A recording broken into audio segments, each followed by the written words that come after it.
வணக்கம் அன்பு நண்பர்களே.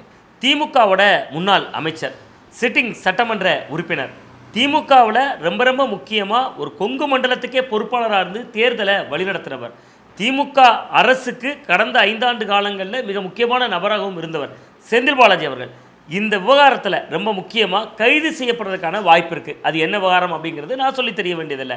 கிட்டத்தட்ட தாவேகா சட்டமன்ற உறுப்பினர்களுக்கு பேரம் பேசினதாக கிட்டத்தட்ட 8 பேருக்கு அதிகமான பேர் கைது செய்யப்பட்டிருக்காங்க. அந்த விவகாரத்தில் தான் செந்தில் பாலாஜி அவர்களுக்கு ஆஜராக சொல்லி சம்மன் அனுப்பப்பட்டிருக்கு.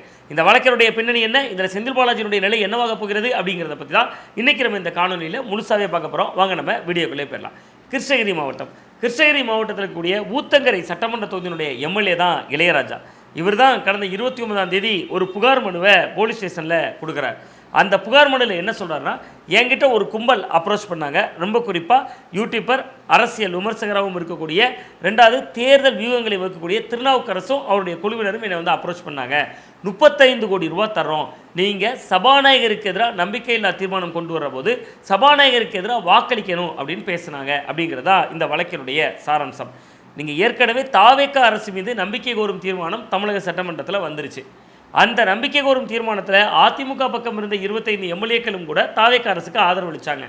இப்போ ஏன் சபாநாயகரை இப்படி பண்ண முடியுது அப்படின்னா, அதுக்கான திட்டம் ஏன் வகுக்கிறாங்கன்னா, அந்த தாவேகா அரசினுடைய ஸ்திரத்தன்மை என்பதை இனி அடுத்த 6 மாத காலங்களுக்கு கேள்விக்குறியாக்க முடியாது. 6 மாதங்களுக்கு ஒரு முறை தான் ஃப்ளோர் டெஸ்டிங் நடத்துறதுக்கான வாய்ப்பு இருக்குது. நம்பிக்கை கோரும் தீர்மானம் போட முடியும். அப்போ இந்த 6 மாதங்கள் இந்த ஆட்சியை தாங்கி பிடிச்சது யார்? சபாநாயகர். அதனால் அவர் தான் இந்த தேர்தலை நடத்தியவர்.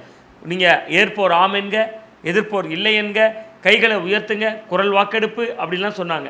ஸோ அப்போ அப்படியெல்லாம் செய்து நடத்தியவர் சபாநாயகர். அந்த சபாநாயகர் மீதே நம்பிக்கையில்லா தீர்மானம் கொண்டு வந்துட்டால், அந்த சபாநாயகரே தோல்வியடைந்து விட்டால், சபாநாயகர் கொண்டு வந்த தீர்மானங்களின் மீது கேள்விக்குறியாகும். ஸோ இதுதான் வியூகமாக இருந்தது. இந்த வியூகத்தினுடைய அடிப்படையில் தான் தொடர்ச்சியாக கிட்டத்தட்ட திருநாவுக்கரசு என்பவர் முதல்ல கைது செய்யப்பட்டார். அப்போ இது வந்து ஒரு காவல் நிலையத்தில் வழக்கு பதிவு செய்யப்பட்டு எஃப்ஐஆரும் போடப்பட்டு அவர்கள் எல்லாம் கைது செய்யப்பட்டுட்டாங்க. அப்போ இந்த வழக்கினுடைய உண்மைத்தன்மை, இது உண்மையிலேயே பேரம் பேசப்பட்டதா, இதையெல்லாம் நிரூபிக்க வேண்டியது அரசு தரப்பு நிரூபிக்க வேண்டியிருக்கு. நாங்கள் பேசலை என்பதை நிரூபிக்க வேண்டிய தரப்பு திராவிட முன்னேற்ற கழகம், அதனால் அசைன்மெண்ட் கொடுக்கப்பட்டதாக சொல்லப்பட்ட இவர்களுக்கும் இருக்குது. ஸோ அப்போ அந்த 2 புள்ளிகளும் இனிமேல் நீதிமன்றத்தில் சட்டப்பரிபாலன முறைப்படி நடக்கக்கூடியது. நம்ம அதுக்குள்ளே ரொம்ப பெரிய விவாதம் செய்துவிடவும் முடியாது, செய்தால் தவறு. அப்போ நான் இப்போ என்ன சொல்கிறேன்னா, ரொம்ப முக்கியமாக இந்த 8 பேர் கைது செய்யப்பட்டிருக்கக்கூடிய இந்த விவகாரத்தில் ரொம்ப முக்கியமாக அவர்கள் ஒரு சாட்சியை சொன்னதாக காவல்துறையினர் அவர்களுக்கு கொடுத்த வாக்குமூலத்தில் இவர்கள் குறிப்பிட்டதாக, இதையெல்லாம் எங்களை செய்ய தூண்டினது செந்தில் பாலாஜியும் அவருடைய சகோதரர் அசோக் குமாரும் அப்படிங்கிறாங்க. இதில் இங்கே பாதிக்கப்பட்டதில் கிட்டத்தட்ட கைது செய்யப்பட்டிருக்கிறதுல அந்த 8 பேரில் சிலர் செந்தில் பாலாஜி அவருடைய சகோதரர் அசோக் குமார் அவர்களை நேரில் சந்தித்ததாகவும் சொல்லப்படுது, சென்னையில் வைத்தே. இதற்கிடையில் தான் ஆன்டிசிபேட்டரி பெயிலுக்கு அப்ளை பண்ணியிருக்காங்க. அதாவது நிபந்தனை முன்ஜாமீன் கோரி அவர்கள் மனு தாக்கலும் செஞ்சுருக்காங்க.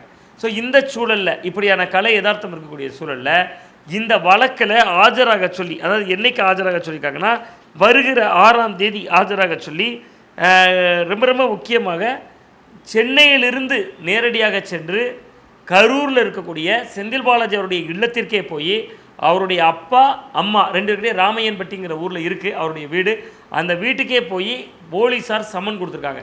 அப்போ வருகிற 6ஆம் தேதி இந்த விவகாரத்தில் செந்தில் பாலாஜி நேரில் ஆஜராகணும், அவருடைய தம்பி அசோக் குமாரும் ஆஜராகணும். ஒருவேளை ஆஜராகலைன்னா அதுக்கடையில் ஆன்டிசிபேட்டரி பெயில் கிடச்சிருச்சுன்னா ஏற்கனவே அவர்கள் முன்ஜாமீன் கோரியிருக்கிறார்கள், அந்த அடிப்படையில் ஆஜராக வாய்ப்பு இருக்குது. அந்த முன்ஜாமீனுக்கு ஒரு காலக்கெடு இருக்கும். அந்த காலக்கெடு கடையில் இந்த வழக்கு விசாரணை வரும், அவர்கள் ஆஜராக வாய்ப்பு இருக்குது. ஒருவேளை அவர்கள் அப்படி ஆஜராகிற பொழுது முன்ஜாமீன் மனுவும் தள்ளுபடி செய்யப்பட்டிருந்தால் அனிதாராதாகிருஷ்ணனுக்கு ஒரு அவதூறு வழக்குக்கே கைது செய்த தமிழக காவல்துறையினர் செந்தில் பாலாஜி அவர்களை விட்டு வைப்பார்களா?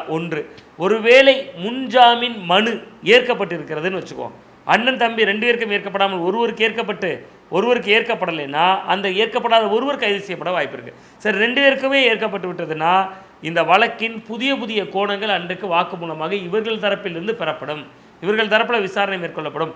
அப்போ இந்த எஃப்ஐஆரில் மீண்டும் மாற்றங்கள் செய்யப்படுவதற்கான வாய்ப்பு இருக்கிறது. இவங்க தரப்புடைய வாதங்கள் சேர்க்கப்படுகிற பொழுது அது பின்னாடி சார்ஜ் ஷீட்டில் சேர்ப்பது உள்ளிட்ட நடைமுறைகள் இருக்கும். அப்படி செய்யப்படுகிற பொழுது வழக்கினுடைய நீட்சியாக இவர்களுடைய பிடி இருவதற்கு வாய்ப்பு இருக்குது. ஏற்கனவே செந்தில் பாலாஜி அவர்களை ஊழலின் ஊற்றுக்கண் செந்தில் பாலாஜி அப்படின்னு கடந்த காலங்களில் முரசொலியில் அவர் அன்றைக்கு அதிமுகவில் இருந்தபோது கலைஞர் கருணாநிதி அவர்களே எழுதியிருக்கிறார். கிட்டத்தட்ட செந்தில் பாலாஜி அவர்களுக்கு தேர்தல் பிரச்சாரத்தில் போய் மு.க. ஸ்டாலின் அவர்களே அவர் மீது ஊழல்வாதின்னு எதிர்குற்றச்சாட்டை பேசியிருக்கிறார். பட் அவர் திமுகவுக்குள் இணைக்கப்பட்டிருந்தார். இணைக்கப்பட்ட பின்பு அந்த பழைய வழக்கல் நிறுத்து போக செய்வதா என்பதை தாண்டி அது அமலாக்கத்துறை கண்ட்ரோலுக்கு போயிடுச்சு. நீங்கள் புகார் கொடுத்தது கிட்டத்தட்ட லஞ்ச ஒழிப்பு போலீஸார் இந்த கண்ட்ரோலில் இருந்தபோது தான் அது திமுகவின் ஆட்டத்தில் இருந்தது, எதிர்க்கட்சி வரிசையில் இருந்தபோது. பட் இப்போ அதுவும் ஏற்கனவே அமலாக்கத்துறை வழக்கு நிலுவையில் இருக்குது. இதற்கிடையில் அந்த ஏற்கனவே அந்த போக்குவரத்து துறையில் புதிய பணியாளர்களை நியமிப்பதற்கு லஞ்சம் பெற்றதாக தொடரப்பட்ட அந்த வழக்கு மிக முக்கியமாக செந்தில் பாலாஜி அவர்கள் சிறையிலும் இருந்தார். அவர் சிறையில் இருந்தபோதே கோயம்புத்தூரில் கணிசமான வெற்றியை அன்றைக்கி அண்ணாமலையை வீழ்த்தி வாங்கி கொடுத்துருந்தார். ஸோ இப்போ கரூரில் இடைத்தேர்தல் உள்ளிட்ட விஷயங்கள் இருக்குது. அடுத்ததாக கரூரில் இருந்த விஜயபாஸ்கர் அதிமுகவுடைய சட்டமன்ற உறுப்பினர் நகர்ந்திருக்கிறார். அப்போ அங்கே ஒரு இடைத்தேர்தல் வர இருக்கிறது. அதுபோன்ற சூழலில் செந்தில் பாலாஜி அவர்கள் வெளியில் இருப்பதை ஒரு ஆளுங்கட்சியாக விரும்பாது. அரசியல் ரொம்ப முக்கியமான நடவடிக்கை தான். ஸோ அப்போ செந்தில் பாலாஜி அவர்கள் இதில் குற்றம் இருந்தாலும் இல்லாவிட்டாலும் குற்றம் இருப்பதாக அவருடைய வாக்குமூலத்தில் கூறப்பட்டிருக்கிற நிலையில் ஸ்கெட்சு செந்தில் பாலாஜி அவர்களுக்கு தான் அப்படிங்கிறதுல நமக்கு சந்தேகமே இல்லை. 6ஆம் தேதி முதல் 10ஆம் தேதி வரை அடுத்தடுத்து இந்த வழக்கினுடைய போக்குகளை பொறுத்து அவர் கைது செய்யப்படுவதற்கான வாய்ப்புகள் இருப்பதாகவும் கூறப்படுது. இதை பற்றி நீங்கள் நினைக்கிறீங்க? இருந்தாலும் சட்டம் என்பது ஓட்டைகளையும் நெளிவுகளையும் சுழிவுகளையும் நுணுக்கங்களையும் உள்ளடக்கியது. அதில் ஏதாவது ஒரு புள்ளியில் இவர் கைது இல்லாத ஒரு சூழல் ஏற்படுவதற்கும் வாய்ப்பு இருக்கா? இதை பற்றி நீங்கள் என்ன நினைக்கிறீங்கன்னு மறக்காமல் கமெண்ட் பாக்ஸில் கமெண்ட் பண்ணுங்கள். மீண்டும் நல்ல ஒரு அரசியல் அப்டேட்டோடு உங்களை சந்திக்கின்றேன். நன்றி, வணக்கம்.